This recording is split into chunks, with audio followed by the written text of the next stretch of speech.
Despite what you may have heard during your upbringing at church or in your family, you are very good. Your body is very good. You don't need to prove it, and you don't need to deny it.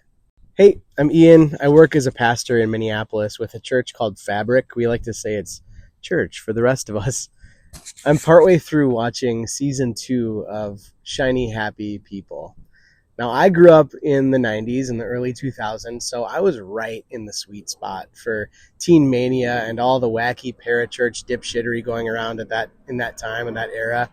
And I'll say this, I'm grateful to have grown up in an ELCA Lutheran church that prioritized the spiritual, mental, and physical well-being of young people.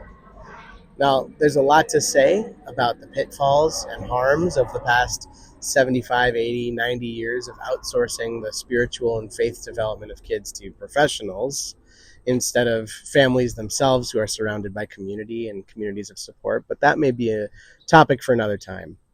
I guess what I'm trying to say is that having grown up in a church that hired and invested in quality staff for ministry with children and youth, I'm so glad that those trusted adults didn't do the lazy thing of further outsourcing faith formation to these fringy, cringy groups that centralized purity culture and the weird Christian fan fiction of the American evangelical right.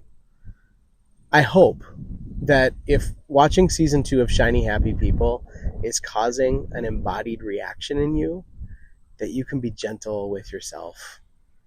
Your body may be working through some stuff and trying to tell you something. It's information.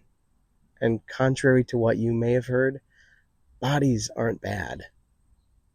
Let's not forget that in one of our creation stories in Genesis, God creates the world and calls everything in it good.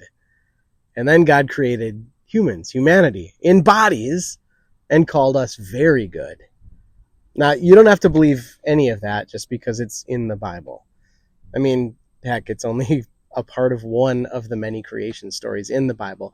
What I hope you hear, though, is this. Are you ready?